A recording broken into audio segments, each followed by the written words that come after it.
Imagine trying to move a 40-ton block of solid rock. Right. Just picture that sitting in front of you. Yeah, 40-ton rock. Yeah. And you have to drag it across 30 miles of rough, uneven terrain. And you have absolutely no wheels. No wheels at all. You don't have steel cables. You don't have a hydraulic crane. You definitely do not have a combustion engine. No, nothing like that. Now, I mean, imagine attempting that logistical nightmare 12,000 years ago. Right. Using literally nothing but wood, animal fat, braided tree bark, and just raw human muscle. Which is wild to even think about. But you're not just moving it. You have to stand it perfectly upright in this precise geometrical alignment. Exactly. And if you fail, if that rope snaps, the stone crushes you and your entire crew. It is just a staggering physical reality. I mean, when we look at the sheer brute force required, it completely defies our modern intuition about what early humans were even capable of. Right. Like we look at these stones today and immediately think, oh, it must be aliens. Yeah, aliens or some lost magical technology, simply because the reality of doing it by hand seems entirely impossible. But they did do it by hand all over the world. So, welcome to another deep dive.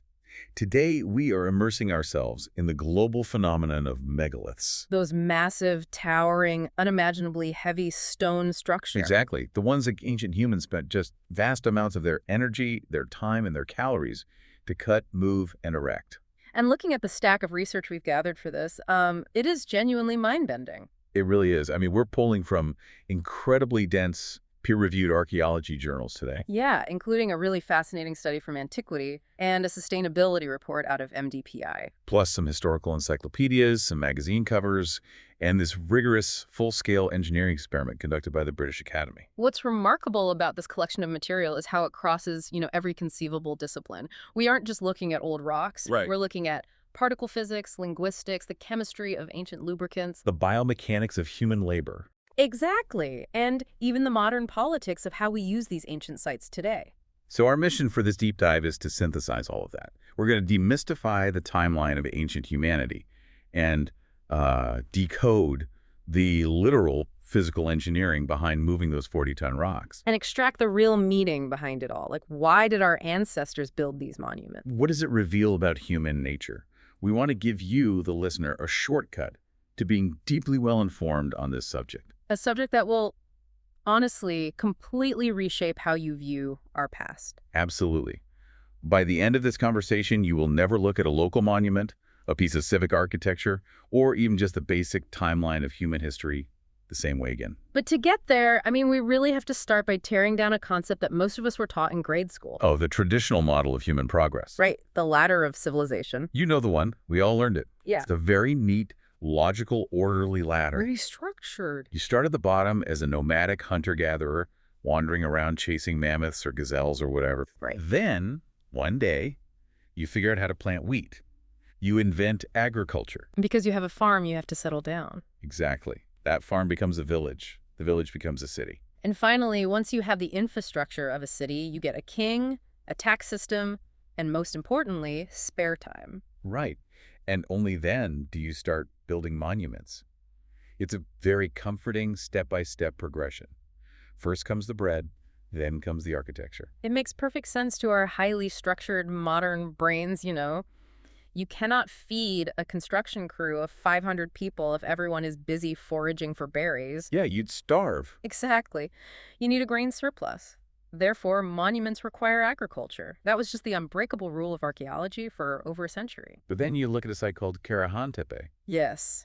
This completely changes everything. This site is part of the Testepler, or the Stone Hills project in Upper Mesopotamia. That's in modern-day Turkey. And the timeline here is what completely shatters that orderly ladder you just described. Because we are looking at the pre-pottery Neolithic period. Right. That is roughly 12,000 to 10,200 years ago. Let's really put that date into context. This is thousands of years before the invention of the wheel. Wow. It's before the invention of writing. It is before humans had even figured out how to fire clay to make a simple pot. Hence the name pre-pottery. Exactly.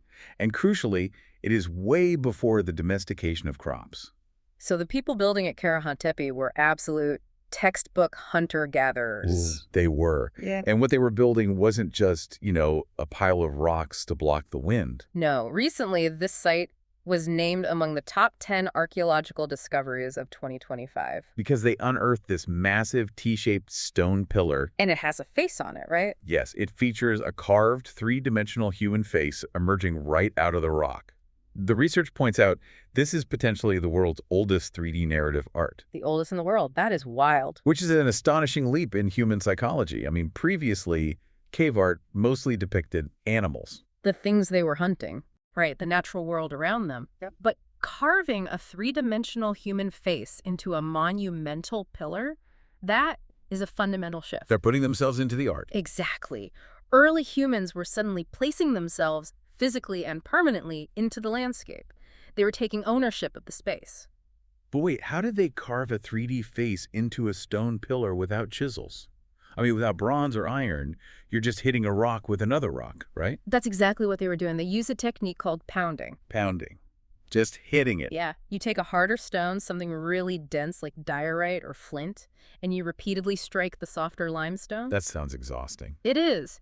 You aren't slicing or chiseling. You are pulverizing the surface layer by layer, millimeter by millimeter. Oh, wow. It requires hundreds, if not thousands, of hours of rhythmic, bone-jarring labor just to shape a single T-shaped pillar, let alone carve a face into it. Okay, let's unpack this because this is the paradox that breaks the ladder. Right. This is like finding out a group of people built a fully functioning concrete sports stadium before they even invented the game of football, That's a great way to put it. let alone formed a league to sell tickets.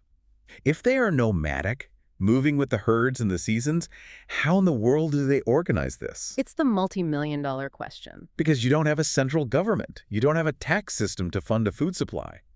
How do you get hundreds of nomadic people to stay in one place long enough to pound limestone into a 3D face? This is exactly what is currently rewriting anthropology. The prevailing theory now is that the communal effort required to build these ritual centers might have actually caused people to settle down. Wait, really? Yes. The need to gather, to perform these rituals, and to construct these massive sites drove the invention of agriculture. So wait, you have this massive construction site. You have hundreds of people swinging rocks at limestone. And they get hungry.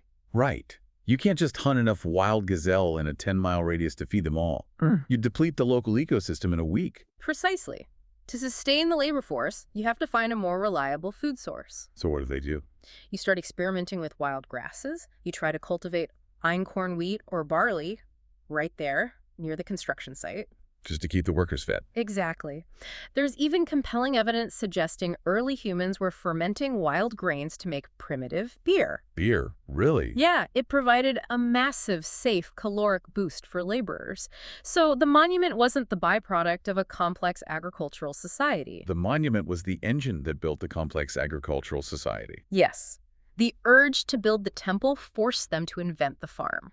That is a brilliant inversion of history. We always thought necessity was the mother of invention, the necessity being physical survival. Right. But here, the necessity was ritual.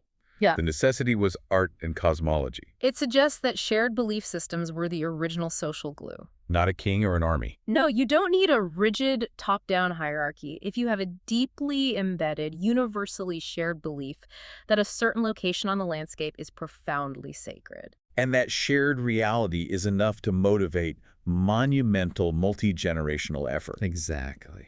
It's fascinating that the Near East gives us this completely new timeline for human organization.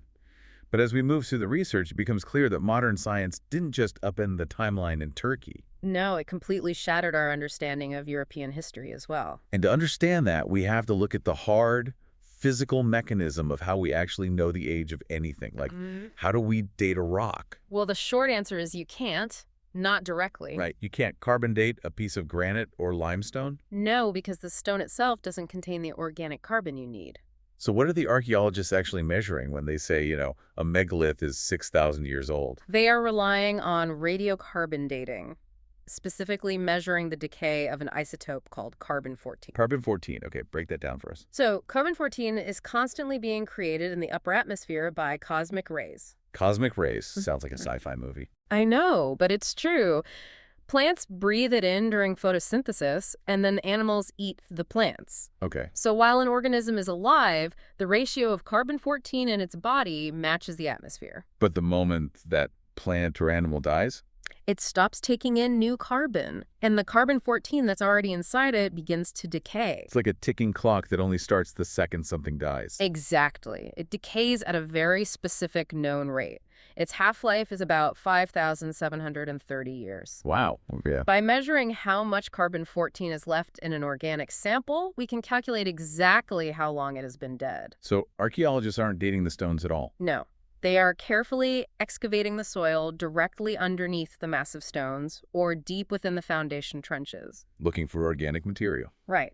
They are looking for the charcoal from a campfire the builders cooked over, or a broken wooden tool. Or like an antler pickaxe that was dropped in the dirt right before the massive stone was dragged on top of it. Exactly. The rock seals the organic material in time. That makes perfect sense. But traditional carbon dating has been around for a while, and it had limitations, right? It did. It required a pretty large chunk of charcoal, and the margin of error could be frustratingly wide. But the research highlights a newer, much more aggressive technology called accelerator mass spectrometry, or AMS. Right, AMS. How does AMS change the game? Well, traditional radiocarbon dating essentially waits for the carbon-14 to decay, and it measures the beta particles it emits as it breaks down. So it's kind of passive? Very passive. It's like listening to a dripping faucet and trying to calculate how much water is in the tank based on the drips. Okay, I like that analogy. So what does AMS do? AMS is active. Yeah. It uses a particle accelerator to ionize the sample, speed the atoms up to incredible velocities, and then pass them through a magnetic field. Okay, getting into the physics weeds here. Just a bit. Because different isotopes have different masses, the magnetic field bends their trajectories differently. So it literally separates the atoms by weight and counts them one by one. Yes. It physically counts the individual carbon-14 atoms. That is incredible. Because of this, you only need a microscopic sample, like a single grain of wheat or a tiny fragment of bone. And the precision is drastically improved. Way improved. It's accurate up to about 50,000 years. And this precise counting of atoms is what caused an absolute earthquake in European archaeology. Oh, massive.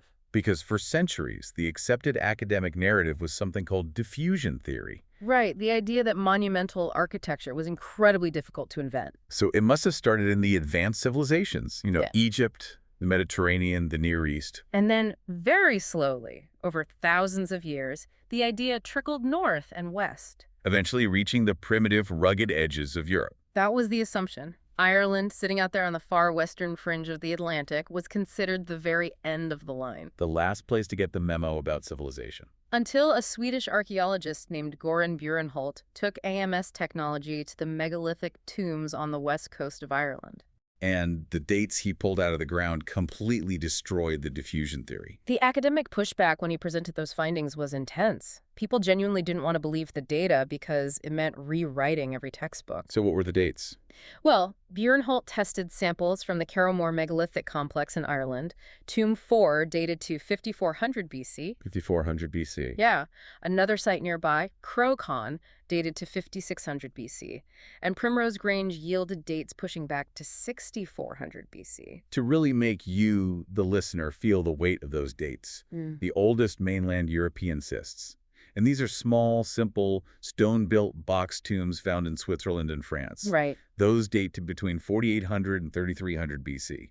The Irish monuments are older. They predate the pyramids of Egypt by thousands of years. Ireland wasn't the end of the line, it was the starting line. It completely flips the map upside down. The data forced a complete paradigm shift. Megalithic culture didn't trickle up from the Mediterranean. It appears to have originated along the Atlantic facade, with Ireland acting as a vital, incredibly ancient epicenter. And it wasn't just old. It evolved into an architectural and artistic sophistication that is breathtaking. Oh, absolutely. When you look at the Boyne Valley in Ireland sites like Newgrange, Knowth, and Douth, you are looking at the pinnacle of Neolithic expression. Knowth alone contains over a quarter of Europe's entire collection of megalithic art. Think about that. A single site holding 25% of a continent's ancient artistic output. That concentration tells us something crucial. It tells us that Knowth and the Boyne Valley functioned essentially as the Sistine Chapel of the Neolithic world. It was a spiritual heartland. People were likely making treacherous maritime pilgrimages from across Europe just to witness these structures. And the research points out fascinating overlaps in other disciplines, too. Yes, linguists tracking the evolution of Celtic languages note that Gaelic is the oldest branch. And the spread of those languages tracks remarkably well with the spread of megalithic culture down the Atlantic seaboard. The stone and the spoken word move together. That is beautiful. Now, Newgrange is particularly famous for its roof box, right? Yes, it's a perfectly engineered slit above the entrance And on the morning of the winter solstice, it captures a single beam of sunlight. and channels it 60 feet down a dark stone corridor to illuminate the central burial chamber. It's a structure that perfectly marries the engineering of stone with the precise tracking of celestial mechanics. It is literally a machine for capturing the sun, It really is. which begs a huge question. Mhm. If the science proves that Ireland was the ultimate holy land of the ancient world, with the oldest dates, the highest concentration of art, and this jaw-dropping astronomical engineering, why does Stonehenge get all the PR today? That's a great point. Stonehenge is famous worldwide, but places like Carrowmore or Noath just don't have that same universal pop culture brand recognition. Why is that?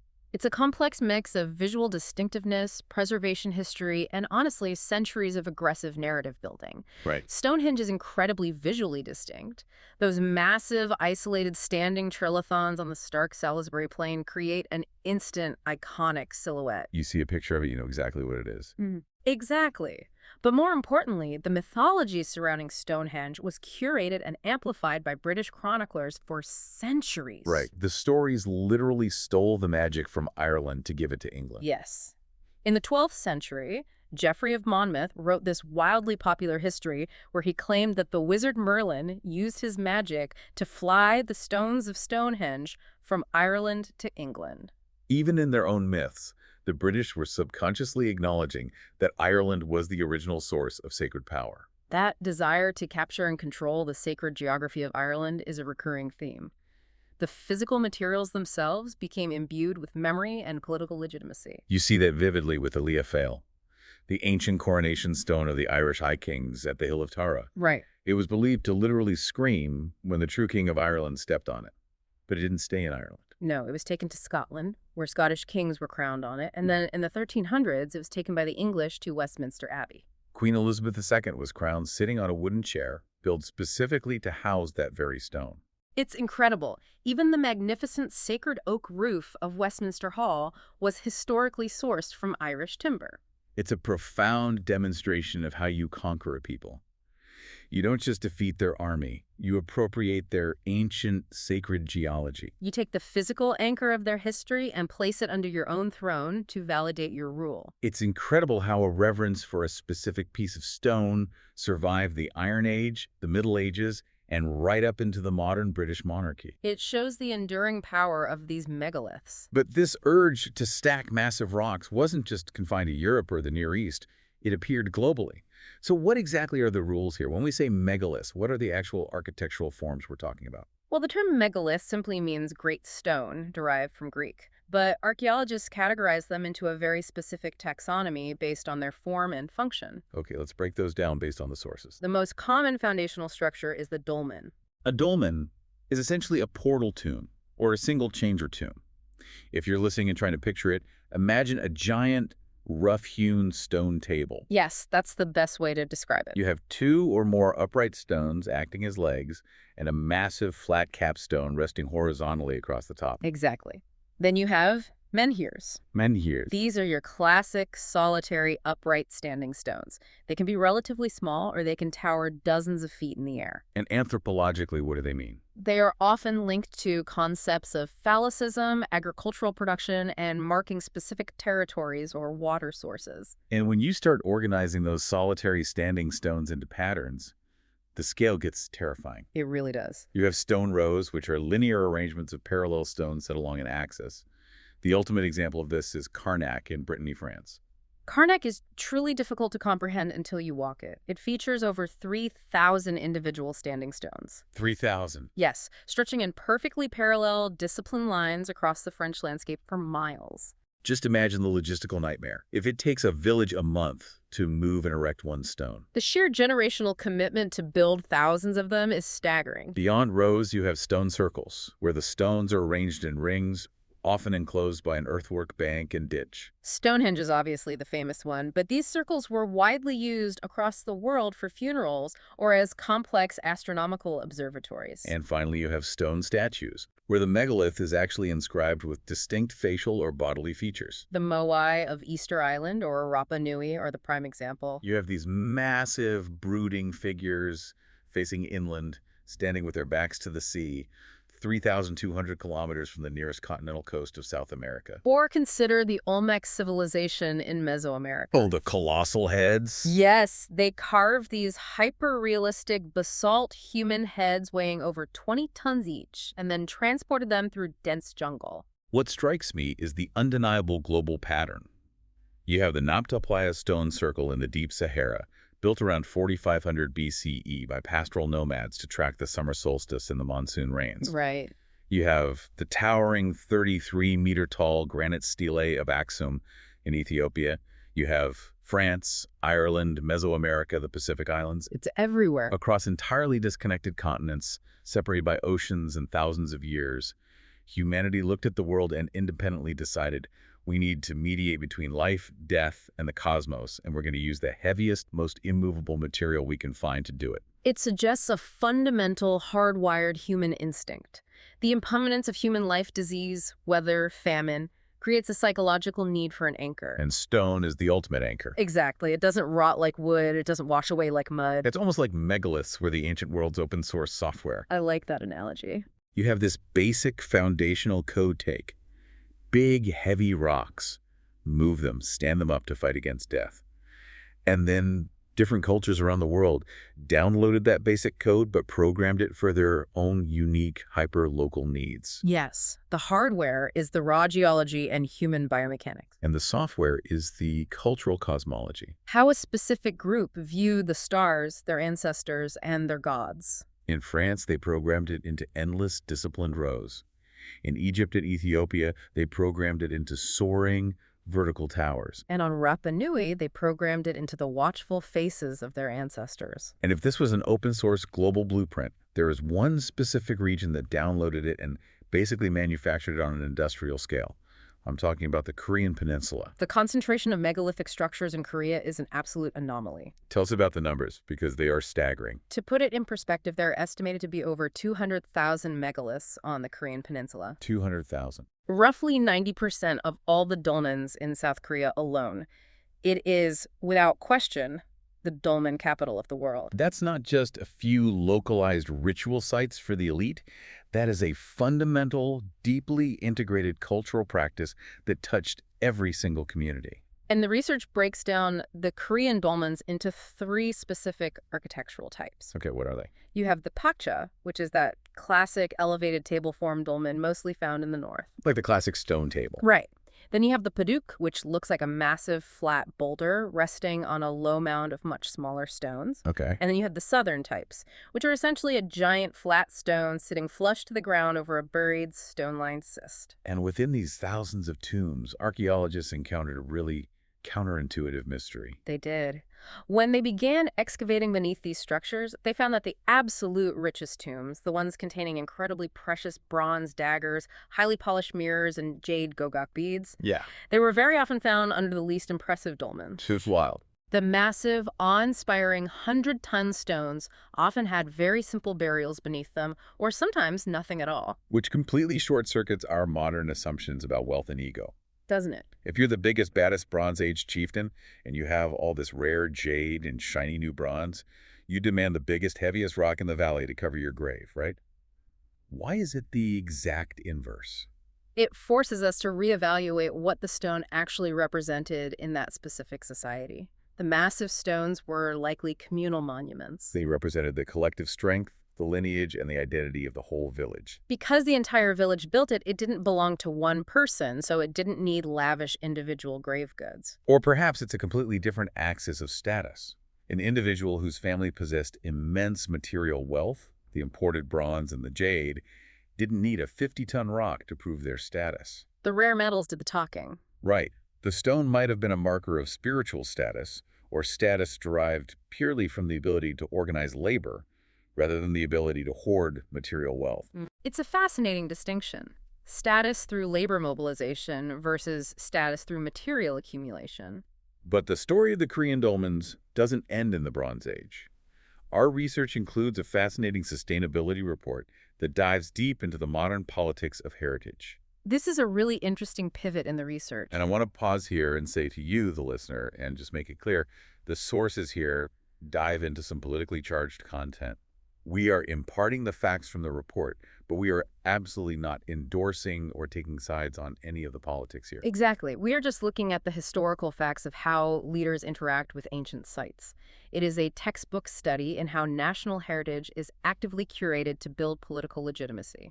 So what happened in Korea in the modern era? Well, in the 1960s, South Korean President Park Chung-hee established the Cultural Properties Administration. Okay. He heavily favored developing and funding the cultural heritage of the southeast region of the country, specifically the ancient Silla capital of Gyeongju. Why the Southeast? What was the political motivation there? Because Park was building a specific narrative. He was promoting what archaeologists call the Songunyu way of life. Sanguni. What is that? It's an archaeological term referring to a specific period of the Middle Mumun pottery culture, which represents the dawn of intensive rice agriculture on the peninsula. Oh, I see. By linking his modern government to this ancient, purely Korean origin point of agriculture and societal organization, he projected a narrative of an unbroken 4,000-year national identity. He was rooting his rapid modern industrialization in the deep historic soil of the peninsula. Precisely. And then, in the 1980s, his successor, Chun Du-hwan, took a completely different geographic approach. He pivoted and favored the southwest region, specifically pushing for the massive development and recognition of the Gochan and Hwasun dolmen sites. The historical context there is crucial. Chun Du-hwan was facing a massive legitimacy crisis, particularly after the 1980 Gwangju massacre, which occurred in the southwest. By suddenly funneling national resources and prestige into the ancient heritage of that specific region, he was utilizing the dolmens to rehabilitate his public image and attempt to foster regional reconciliation and support. So both leaders, despite their different regional focuses, were utilizing the ancient stones to legitimize their modern nation-state. Yes. This brings us to a really fascinating concept in heritage management that the research calls chaordic management. Chaordic. It's a blend of chaos and order. Because in the year 2000, the dolmen sites of Gochang, Hwasun, and Ganghwa were collectively designated as a UNESCO World Heritage Site. And UNESCO operates on a very strict top-down mandate. They want order. Right. They designate sites based on outstanding universal value. They want perfect preservation, clear boundaries, and a narrative that appeals to the global community. But on the ground, that global mandate interacts chaotically with the local people who actually live next to the stones. The locals don't want a frozen museum exhibit. No, they want to use the sites for regional festivals, for tourism, for employment. They want to sell hot dogs next to the dolmen. Exactly. The chaotic approach is how South Korea balances this friction. They embrace the paradox of strict national and international preservation laws coexisting with the fluid, messy, everyday commercial and cultural needs of the local hosts. The research brings in a brilliant theoretical framework to explain this dynamic. Dean McCannell's semiotics of attractions. It's a great theory. It essentially argues that when we visit these sites as tourists, we are never actually experiencing the history. We are experiencing pseudo-events. McCannell's semiotics of tourism suggests that a heritage site is constructed like an onion. Okay, peel the onion for us. The outermost layer is the marketing. The brochures, the Instagram posts, the anticipation. The hype. Right. The next layer is the physical infrastructure. The visitor center, the paved parking lot, the ticket booth, the carefully manicured gravel pathways leading to the stone. And that entire apparatus is the front stage. It is a staged pseudo-event. Yes. The tourist thinks they are stepping into the Neolithic past, but they are actually stepping into a highly curated 21st century theatrical production about the past. The real historical event. The actual sweat, the blood, the rhythmic chanting, the terror of the stone slipping, the complex religious rituals of the people who dragged that rock 4,000 years ago remains forever hidden in the past. It is fundamentally inaccessible to us. We can only consume the modern staging of it. Think about the historic sites near your own home. Maybe it's a Civil War battlefield, a colonial house, or a local monument. When you walk through it, are you seeing the actual history? Or are you seeing the modern political staging of that history? It's a great question to ask yourself. Are the pathways, the bronze plaques, and the layout of the gift shop subtly shaping a specific narrative about your national identity? It completely changes how you experience a museum or a monument when you realize you are walking through a curated pseudo-event. It demands that we critically engage not just with what is being presented to us, but how and why it is being presented by the people in charge today. All right, we've covered the deep timelines. We've talked about the global spread, the sociology, and the modern politics. We have. But it's time to stop looking at the map and start looking at the dirt. Because at a certain point, a human being had to walk up to a piece of a mountain, break it off, and move a 40-ton block of stone over 30 kilometers. The physical reality. Without wheels. Uh-huh. Without hydraulic cranes. How? How is that physically, mechanically possible? This is where we turn to a brilliantly executed piece of experimental archaeology. In 1994, engineers Julian Richards and Mark Whitby designed an experiment for the BBC series Secrets of Lost Empires. I love this part. They didn't just run computer simulations, they actually poured a full-scale 40-ton concrete replica of a sarsen stone and a 10-ton lintel and set out to physically mirror the journey from the Marlborough Downs to the site of Stonehenge. And the very first thing these engineers did was completely reject the method that every single cartoon, every Hollywood movie, and every children's history book tells us was used. Right, rolling logs. They threw it out. The rolling log theory is ubiquitous, but from a pure engineering standpoint, for a 40-ton irregular load, it is an absolute nightmare. Why? Intuitively, putting something round under something heavy makes sense. Two major reasons. First, the immense concentrated weight of a 40-ton stone doesn't just roll over a log, it crushes it. If the ground is even slightly soft, the logs are pressed deep into the mud, acting like brakes rather than wheels. That makes sense. Second, directional control is nearly impossible.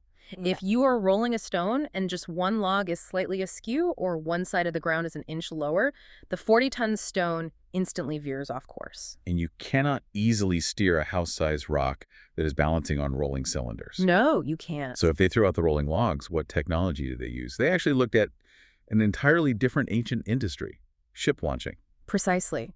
They looked at how ancient people moved massive wooden galleys into the sea. Okay. Constructed a massive oak sledge. The sledge alone weighed a full ton. 1 ton just for the sled. Yes.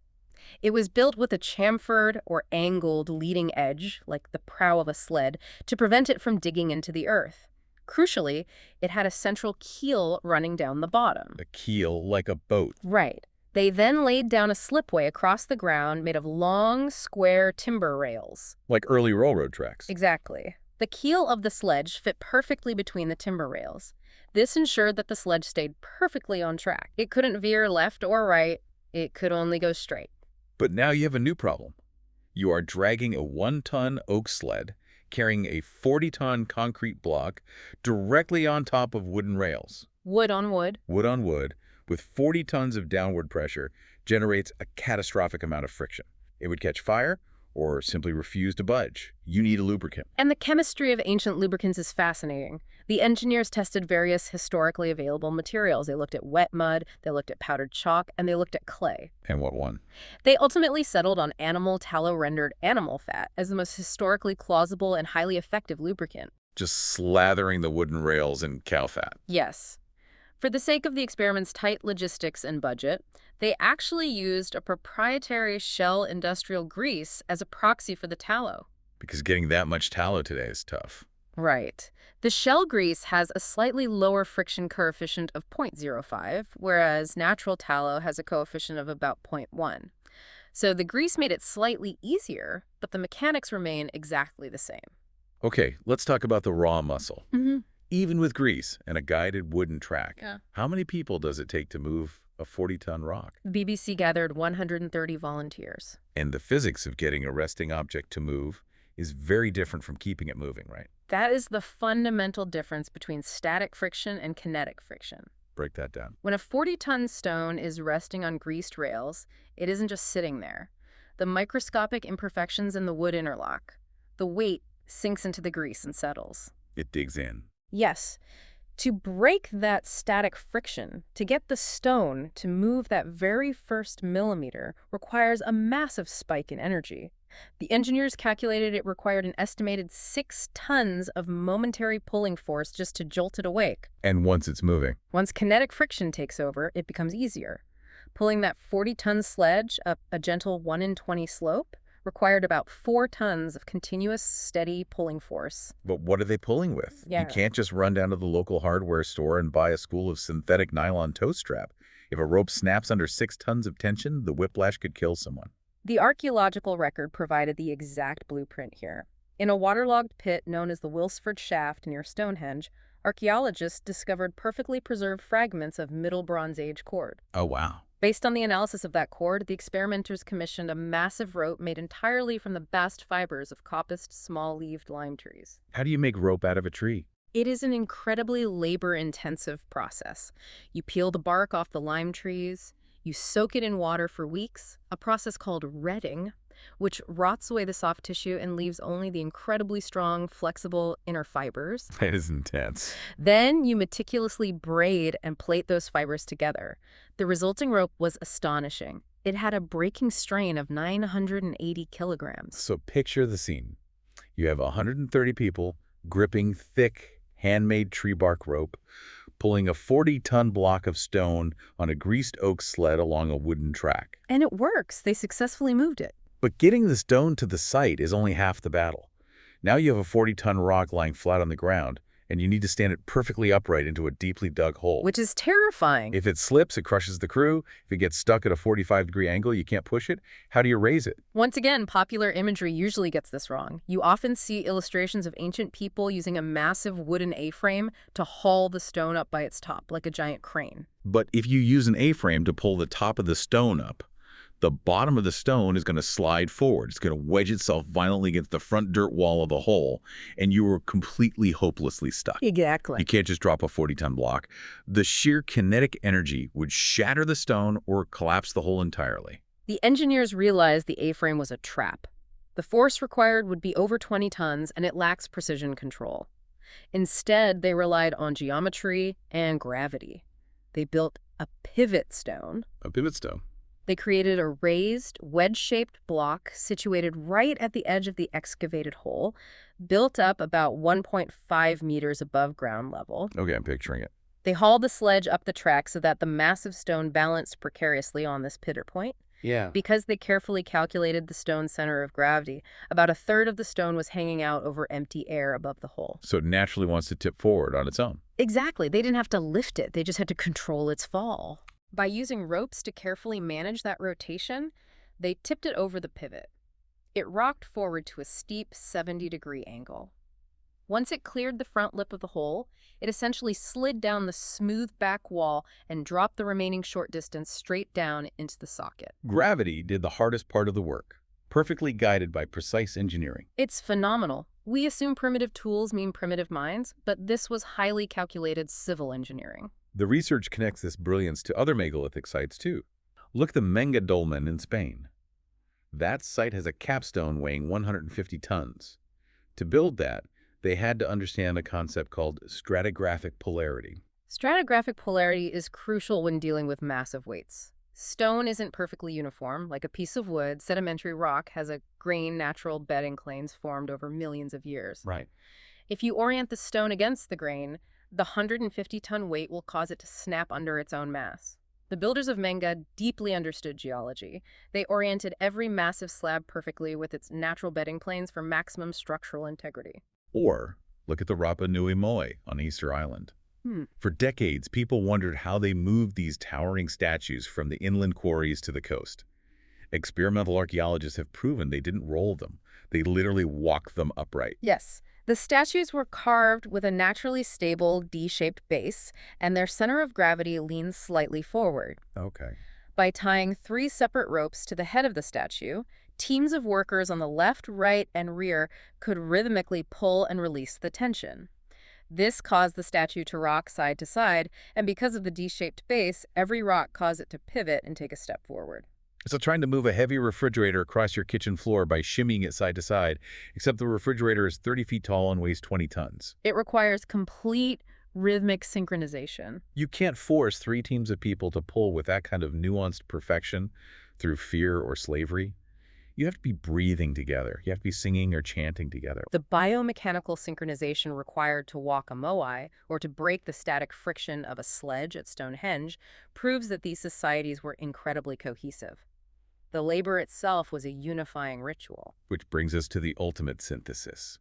The sheer calories, the years of time, the engineering genius, the rope making, the fat rendering, all of it proves that these stones were the absolute most important things in these ancient people's lives. Absolutely. Which leads to the final looming question. What was the ultimate purpose of all this agonizing effort?